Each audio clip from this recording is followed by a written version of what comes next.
ಯಾರಿದಾರಪ್ಪ ಇಷ್ಟು ದೊಡ್ಡ ಮನೆಗೆ? ಆಂಟಿ, ಅಂಕಲ್, ಯಾರಾದರೂ ಇದ್ದೀರಾ? ಈ ಮನೇಲಿ ಯಾರಿದ್ದೀರಾ? ಹಲೋ, ನಿಮಗೆ ಒಂದು ಪೋಸ್ಟ್ ಬಂದಿದೆ, ಬನ್ನಿ. ಏನಪ್ಪ, ಏನು ಬಂದೈತೆ ನಮಗೆ? ಅಕ್ಕ, ಜಯಣ್ಣ ಅಂತಂದರೆ ನಿಮ್ಮ ಯಜಮಾನ್ರಾ? ಹೌದು, ನಮ್ಮ ಯಜಮಾನ್ರು. ಅವ್ರಿಗೇನ ಬಂದಿರೋದು? ಹೌದು, ಅವ್ರಿಗೆ ಬಂದಿರೋದು. ತಗೊಳ್ಳಿ. ಏನಪ್ಪ ಇದು ಪತ್ರ? ಯಾರು ಬರ್ದೇವ್ರೆ? ಎಲ್ಲಿಂದ ಬಂದೈತೆ? ಎಲ್ಲಿಂದ ಬಂದಿದೆ, ಯಾರು ಬರ್ದಿದ್ದಾರೆ ಅದು ನಮ್ಗೆ ಗೊತ್ತಿಲ್ಲ. ತಗೊಂಡು ಓದ್ಕೊಳ್ಳಿ, ಗೊತ್ತಾಗುತ್ತೆ. ಹಾಂ, ತಗೊಳ್ಳಿ. ನಮಗೆ ಈ ಪತ್ರ ಎಲ್ಲ ತಲುಪಿಸೋದು ಅಷ್ಟೇ ನಮ್ಮ ಜವಾಬ್ದಾರಿ. ಹಾಂ, ತಗೊಳ್ಳಿ, ಇಟ್ಕೊಳ್ಳಿ. ಸರಿ, ನಾವಿನ್ನು ಬರ್ತೀವಿ ಆಂಟಿ. ಇದ್ಯಾರಪ್ಪ ನಮಗೆ ಈ ಯಾತ ಕಳ್ಸವ್ರೆ? ಇದ್ರೊಳಗೆ ಯಾತೈತೆ? ಓದಕ್ಕೆ ಬೇರೆ ಬರಲ್ವೇ?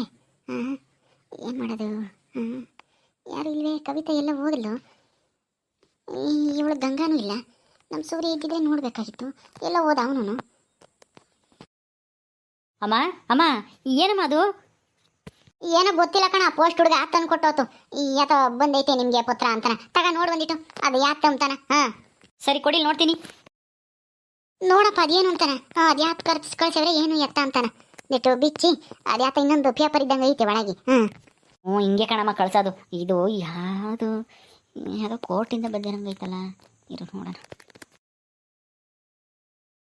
ಏನು ಸೂರ್ಯ ಅದು? ಹಾಂ, ಯಾರು ಕಳ್ಸಿರೋದು?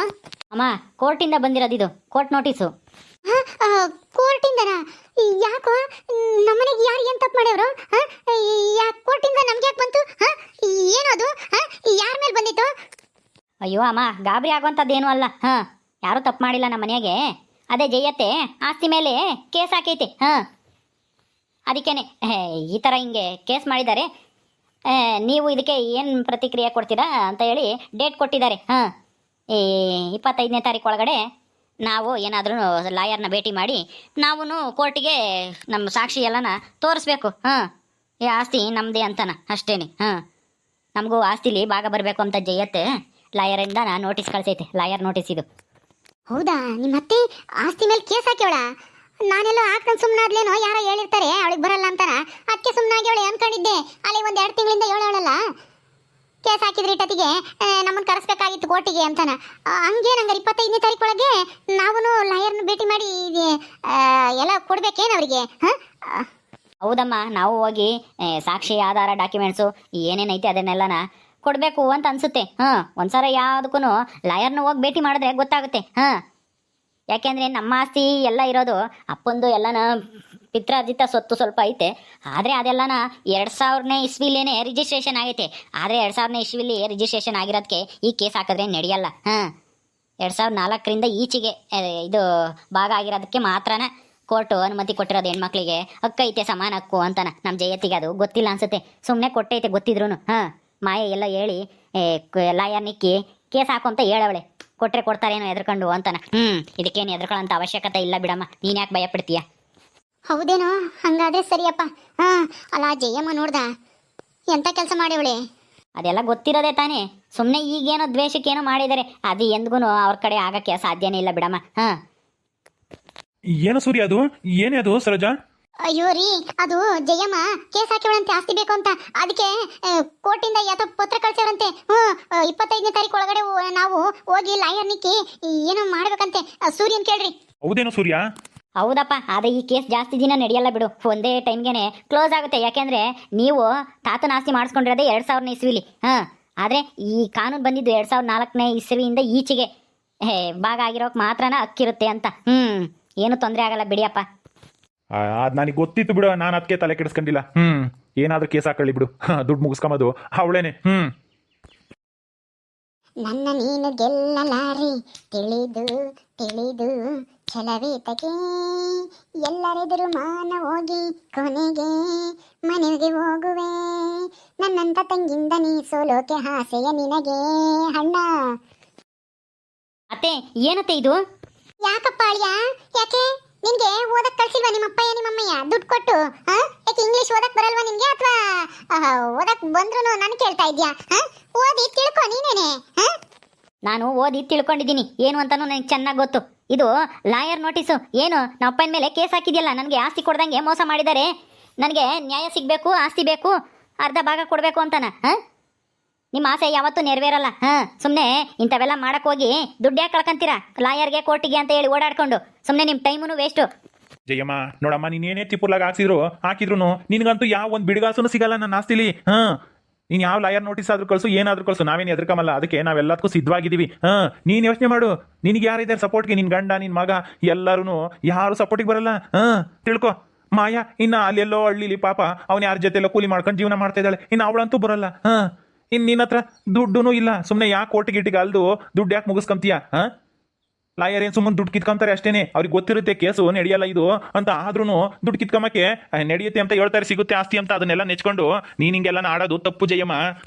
ನಿನ್ನೊಳ್ಳೇದಕ್ಕೆ ಹೇಳ್ತಾ ಇದ್ದೀನಿ. ಸುಮ್ಮನೆ ಇದನ್ನ ವಾಪಸ್ ತಗೊಂಬತ್ ಕಲ್ತ್ಕ. ಓಹೋ, ಏನು ಎದುರಿಸ್ಬಿಟ್ರೆ ನಾನು ಎದ್ರಕೊಂಡ್ಬಿಡ್ತೀನ? ಈಗ ನಾನೇನೇನು ಬಡವಿ ಅಲ್ಲ, ನನ್ನ ಮಗಳು ಏನು ಕೂಲಿ ಮಾಡ್ಕೊಂಡು ತಿಂತಾ ಇಲ್ಲ. ಇಷ್ಟು ದಿನ ನಿನ್ ಟೈಮು ನಿನ್ ಮಕ್ಕಳು ಟೈಮು, ಈಗ ನನ್ನ ಟೈಮು ನನ್ನ ಮಗಳು ಟೈಮು, ಗೊತ್ತಾಯ್ತಾ? ಈಗ ಎಲ್ಲ ಒಳ್ಳೇದಾಗ್ತಾ ಇದೆ. ನನಗೂನು ಗೊತ್ತಿದೆ ಆಸ್ತಿ ಸಿಗುತ್ತೋ ಇಲ್ವೋ ಅಂತ. ನಮ್ಮ ಲಾಯರು ಸರಿಯಾಗಿ ಹೇಳಿದ್ದಾರೆ. ನನ್ನ ಮಗಳು ಈಗ ಕೋಟ್ಯಾಧೀಶ್ವರಿ ಆಗ್ತಾ ಇದ್ದಾಳೆ, ದೊಡ್ಡ ಮನೆ ಕಟ್ಟಿಸ್ತಾ ಇದ್ದಾಳೆ. ನಿನಗಿನ್ನ ಅಪ್ಪನಂತ ಮನೆ ಕಟ್ಟಿಸ್ತಾಳೆ, ಗೊತ್ತಾ? ಹೈವೇ ಪಕ್ಕದಲ್ಲಿ ಅವಳಿಗೆ 5 ಎಕರೆ ಜಮೀನು ಐತೆ, ಅವ್ರ ಅತ್ತೆದು. ಅರ್ಥ ಆಯ್ತಾ? ಇದೆಲ್ಲ ನಿನಗೆ ಎಲ್ಲಿ ಗೊತ್ತು ಬಿಡು. ಏನ್ ಹೇಳ್ತಾ ಇದ್ಯಾ ಜಯಮ್ಮ? ಮಾಯನಿಗೆ 5 ಎಕರೆ ಜಮೀನು ಐತಾ? ಅದು ಹೈವೇ ಪಕ್ಕದಾಗೆ? ಏನ್ ಕಾಮಿಡಿ ಮಾಡ್ತಾ ಇದ್ಯಾ? ಅಯ್ಯೋ ಅತ್ಗೆ, ನೀವು ಮುಗ್ದ್ರು, ನಿಮ್ಗೆ ಏನು ಅರ್ಥ ಆಗಲ್ಲ. ಸುಮ್ಮನೆ ಇರಿ, ಅಲ್ಲಿ ಹೋಗಿ ನೋಡಿದ್ರೆ ಗೊತ್ತಾಗುತ್ತೆ. ಮನೆ ಕಟ್ಟಿ ಗೃಹ ಪ್ರವೇಶಕ್ಕೆ ನಿಮ್ಮನ್ನು ಕರೀತಾಳೆ, ಬಂದು ಚೆನ್ನಾಗಿ ಊಟ ಮಾಡ್ಕೊಂಡು ಬರೀರಂತೆ ಮನೆ ನೋಡ್ಕೊಂಡು. ಅವಾಗ್ಲಾದ್ರೂ ಅರ್ಥ ಆಗುತ್ತೆ ನಾನು ಹೇಳಿದ್ದು ನಿಜ ಸುಳ್ಳು ಅಂತ. ಅಲ್ಲೇ ತಕ್ಕ ಸ್ವಲ್ಪ ಅನುಮಾನ ನಿಮ್ ತಲೆಗೆ ಇಟ್ಕೊಂಡಿರಿ, ಹಂಗೇನೆ. ಎಲ್ಲೂ ಖರ್ಚು ಮಾಡಕ್ ಹೋಗ್ಬೇಡಿ. ಅತ್ತೆ ಅತ್ತೆ, ಏನಿದು? ಏನ್ ಗಲಾಟಿ? ಓ ನಂದಿನಿ, ಬಾರಮ್ಮ ಬಾ. ನೀನೊಬ್ಳು ಸಾಲದಾಗಿತ್ತು, ಬಾ ಇಲ್ಲಿ ಹೇಳ್ತೀನಿ. ನಿಮ್ಮ ಅಪ್ಪಗೆ ಲಾಯರ್ ನೋಟಿಸ್ ಕಳ್ಸಿದೀನಿ. ಆಸ್ತಿನ ನನಗೆ ಕೊಡ್ದಂಗೆ ಮೋಸ ಮಾಡ್ಯವ್ರೆ ಅಂತಾನೆ. ಅದಕ್ಕೆ ಲಾಯರ್ ನೋಟಿಸ್ ಬಂದೈತೆ ಹೇಳ್ತಾ ಇದ್ದೆ. ಸುಮ್ನೆ ನನ್ ಬಾಗಿಗೆ ಬರ್ಬೇಕಾಗಿರೋದ್ನ ಕೊಡಕ್ಕೆ ಹೇಳು ನಿಮ್ಮ ಅಪ್ಪಗೆ. ಅವಾಗ ಯಾವ ತೊಂದ್ರೆನೂ ಇರಲ್ಲ. ಈ ಲಾಯರ್ ನೋಟಿಸು, ಕೋರ್ಟು, ಅದು ಇದು ಅಂತ ಅಲ್ಲಿ ಹೆಂಗೆ ಇರಲ್ಲ. ಹೌದಣ್ಣ, ಲಾಯರ್ ನೋಟಿಸ್ ಬಂದೈತಾ? ಹೌದು ನಂದಿನಿ, ಅತ್ತೆ ಕಳಿಸಿದ್ದಾರೆ ಆಸ್ತಿ ಬೇಕು ಅಂತನ ಲಾಯರ್ ಕಡೆಯಿಂದನ.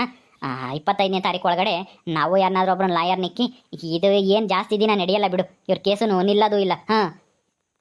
ಹೌದಾ? ಇವತ್ತೆಗೆ ಏನು ಗೊತ್ತಾಗಲ್ಲ ಬಿಡು.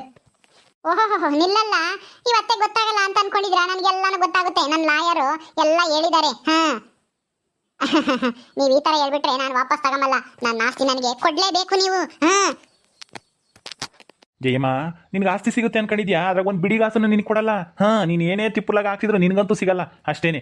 ನಿನ್ನ ಮಗಳು ಸಾವುಕಾರ ಆಗಿರ್ಬೋದು, ಆಗದೆ ಇರ್ಬೋದು, ಅದನ್ನ ಕಟ್ಕೊಂಡು ನಮ್ಗೆ ಏನಾಗಬೇಕಾಗೈತೆ? ಚೆನ್ನಾಗಿರ್ಲಿ ಒಟ್ಟಿನಲ್ಲಿ, ಹೆಂಗೋ ಅತ್ಲಾಗೆ. ಅವಳ ಜೀವನನೂ ಹಾಳಾಗೋಗಿತ್ತು ನಿನ್ನಿಂದನ, ನಿನ್ನ ದುರಾಸೆಯಿಂದನ.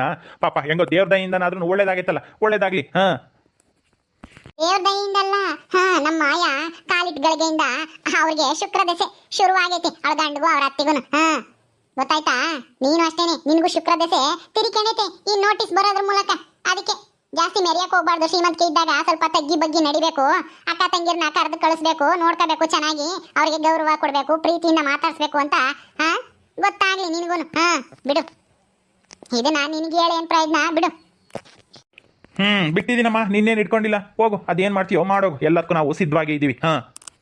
ಈಗಂಗಂತೀಯ ಕೋರ್ಟಿಗೆ ಬಂದಾಗ ಅಲ್ಲಿ ಕೇಳೋ ಪ್ರಶ್ನೆಗೆ ತಬ್ಬಿ ಬಾಕ್ತೀಯ? ಯಾಕಾದ್ರೂ ಬಂದು ಜಯಮ್ಮನ್ ಯಾಕಾದ್ರೂ ಎದ್ನಾಕೊಂಡು ಅಂತನ ಪಶ್ಚಾತ್ತಾಪ ಪಡ್ಬೇಕಾಗುತ್ತೆ. ಆಮೇಲೆ ನೀನಾಗಿ ನೀನ್ ಬಂದು ನನ್ನ ಕಾಲಿಗೆ ಬಿದ್ರು ನಾನು ಕೇಸ್ ವಾಪಸ್ ತಮ್ಮಲ್ಲ. ಈಗಲೇ ಯೋಚನೆ ಮಾಡು. ಯೋಚನೆ ಮಾಡಿ ಒಂದ್ ನಿರ್ಧಾರ ತಿಳಿಸು. ಬೇಕು ಅಂದ್ರೆ ಇಲ್ಲೇ ಕುತ್ಕೊಂಡು ಮಾತಾಡ್ಕೊಂಡು ಬಗೆಹರಿಸ್ಕಮನ. ನಿನಗೆ ಮಾತ್ರ ಯಾವುದೇ ಕಾರಣಕ್ಕೂ ಕುತ್ಕೊಂಡು ಮಾತಾಡೋದು ಇಲ್ಲ, ನಿಂತ್ಕೊಂಡು ಮಾತಾಡೋದು ಇಲ್ಲ.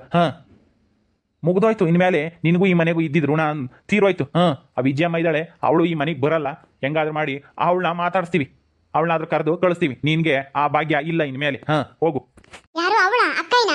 ಅವಳಂತೂ ಬರಲ್ಲ ನಿಮ್ಮ ಮನೆ ಕಡೆಗೆ. ಇಲ್ಲಿಗೆ ಬಂದಿದ್ಲಲ್ಲ, ಬಂದಿದ್ರು ನಿಮ್ಮಂತ ಕೆಸ್ ಸುಳಿಲೇ ಇಲ್ಲ. ನೀವು ಮಾತಾಡ್ಸಿದ್ರೆ ಅವ್ರು ಚೆನ್ನಾಗಿರಲ್ಲ ಅನ್ಕೊಂಡಿದ್ ಏನು? ಅಕ್ಕಯ್ಯನು ನಿಮ್ಗಿನ್ನ ದೊಡ್ಡ ಕೋಟ್ಯಾಧೀಶ್ವರಿ ಆಗ್ಯಾವಳೆ. ಅದಕ್ಕೆ ಮದ್ಯ ನಿಮ್ ಕಡೆಗೆ ತಿರುಗುನು ನೋಡಲ್ಲ. ಆದ್ರೆ ಏನ್ ಮಾಡೋದು, ನನ್ನ ಹಣೆ ಬರನೇ ಸರಿ ಇಲ್ಲ. ನನ್ ಗಂಡ ನನ್ನ ಮಗ ಸರಿ ಇದ್ದಿದೆ ನಾನು ನಮ್ಮ ಅಕ್ಕಗಿಂತ ಚೆನ್ನಾಗೇ ಇರ್ತಿದ್ದೆ. ಈ ಆಸ್ತಿ ಒಂದ್ ನನ್ನ ಕೈಗೆ ಬರ್ಲಿ, ಯಾವಾಗ ನೋಡು ನಿಮ್ಮನ್ನ ಹೆಂಗ್ ಆಟಾಡ್ಸ್ತೀನಿ, ನಿನ್ನೂ ನಿನ್ ಮಕ್ಳನ್ನು ಎಲ್ಲಾರ್ನು. ಬುಗ್ರಿ ತರ ಆಟಾಡ್ಸ್ತೀನಿ. ಏನೇ ಜಯಮ್ಮ, ಅಲ್ಲ ಅಣ್ಣಯ್ಯ ಅಂತಾನು ಸ್ವಲ್ಪನೂ ಮರ್ಯಾದೆ ಇಲ್ದಂಗೆ ಬುಗ್ರಿ ತರ ಆಟಾಡ್ಸ್ತೀನಿ, ಹಂಗ್ ಮಾಡ್ತೀನಿ ಹಿಂಗ್ ಮಾಡ್ತೀನಿ ಅಂತ ಎದುರಿಸ್ತಾ ಇದೆಯಲ್ಲ ನೀನು. ಅಣ್ಣಯ್ಯಗೆ ಸ್ವಲ್ಪ ಬೆಲೆ ಗೌರವ ಕೊಟ್ಟು ಮಾತಾಡೋದ್ ಕಲ್ತ್ಕ. ಇದು ಒಳ್ಳೇದಲ್ಲ ನಿನ್ಗೆ. ನನಗ್ ಬುದ್ಧಿ ಹೇಳಕ್ಕಾಗತ್ತೆ, ನಿನ್ ಗಂಡಗ್ ಬುದ್ಧಿ ಹೇಳಕ್ಕಾಗಲ್ವಾ? ತಂಗಿಗೆ ಅದೇನ್ ಬೇಕಾದನ್ನ ಕೊಟ್ಟು ಕಳ್ಸು ಅಂತನ. ನಾನ್ ಮದ್ವೆ ಆದಾಗಿಂದ ಒಂದ್ ಸರನಾದ್ರೂ ಕೊಟ್ಟಿದ್ರ, ಒಂದ್ ಬಳೆನಾದ್ರೂ ತೊಡ್ಸಿದ್ರ? ಇಲ್ಲ, ಯಾವತ್ತೂ ಇಲ್ಲ. ಬಂಗಾರದ ಒಡವೆನೇ ಕೊಟ್ಟಿಲ್ಲ ನನ್ಗೆ.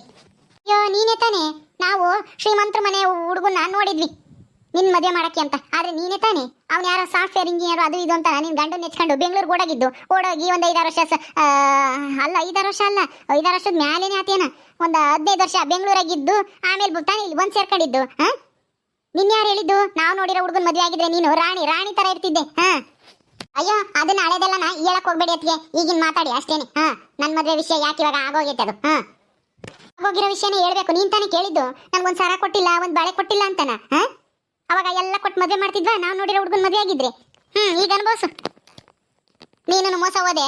ಆ ಇಂಜಿನಿಯರ್ ಅಂತ ನಿನ್ ಮಗಳನು ಡಾಕ್ಟ್ರು ಅಲ್ಲ ಅಮೆರಿಕಾಳಿ ಅಂತ ಅವಳು ಮೋಸ ಹೋದ್ಲು. ಇಬ್ರಿಗೂ ಸರಿಯಾಗೈತಿ. ಹಾ ನೀನು ಯಾವತ್ತೂ ಕೆಳಗೆ ಯೋಚನೆ ಮಾಡ್ತೀಯ, ಸ್ವಲ್ಪ ಕೂತ್ಕೊಂಡು ಏನು ಯೋಚನೆ ಮಾಡಿ ಈ ಸರಿನಾ ತಪ್ಪ ಅಂತ ನಾನು ನಿರ್ಧಾರ ಮಾಡ್ಬೇಕು. ಹಾ ಇನ್ನಂತಳಿದ್ರೆ ಇನ್ನೇನ್ ನಿರ್ಧಾರ ಮಾಡ್ತೀಯಾ? ಹೋಗು. ಆಯ್ತದ್ಕೆ ಹೋಗ್ತೀನಿ. ನೀವೇ ಬುದ್ಧಿವಂತರು ಅಂತ ತೋರಿಸ್ಕೊಂತಿದ್ರಲ್ವಾ ನಾನು ಬುದ್ಧಿವಂತೆ ಅಂತನ ನಿಮ್ಗೆ ಕೋರ್ಟ್ನಾಗೆ ಗೊತ್ತಾಗುತ್ತೆ, ನಮ್ಮ ಲಾಯರೇ ಉತ್ತರ ಕೊಡ್ತಾರೆ. ಹೋಗ್ತೀನಿ. ಹಾ ಹೌದಾ ಈ ಜಯಮ್ಮನ ಎಷ್ಟು ಕೊಬ್ಬಿಂದ ಹೋಗ್ತಾಳೆ. ಹಾ ಅಲ್ಲ ಇವಳೇ ಇಷ್ಟಪಟ್ಟು ಹಿಂದೋಗಿ ಸಾವುಕಾರ ಇಂಜಿನಿಯರ್ ಅಂತ ಮದ್ವೆ ಆಗಿ ಈಗ ನಮ್ಮನ್ನು ದೂರ್ತಾಳೆ. ಹಾ ಹೋಗ್ಲಿ ಬಿಡು, ನಡಿ ಒಳಕ್ಕೆ. ಓಕೆ ಸ್ನೇಹಿತರೆ, ಈ ವಿಡಿಯೋನ ಇಲ್ಲಿ ಮುಗಿಸ್ತಾ ಇದೀವಿ. ಈ ಕಥೆಯನ್ನು ಮುಂದುವರಿಯುತ್ತೆ. ನಿಮ್ಮೆಲ್ಲರಿಗೂ ವಿಡಿಯೋ ಇಷ್ಟ ಆದರೆ ಲೈಕ್ ಮಾಡಿ, ಶೇರ್ ಮಾಡಿ. ಹಾಗೆ ಇನ್ನು ಯಾರೇ ನಮ್ಮ ಚಾನಲ್ ಸಬ್ಸ್ಕ್ರೈಬ್ ಮಾಡ್ಕೊಂಡಿಲ್ವ ದಯವಿಟ್ಟು ಸಬ್ಸ್ಕ್ರೈಬ್ ಮಾಡ್ಕೊಳ್ರಿ. ಮುಂದಿನ ವಿಡಿಯೋದಲ್ಲಿ ಸಿಗ್ತೀವಿ. ನಮಸ್ಕಾರ.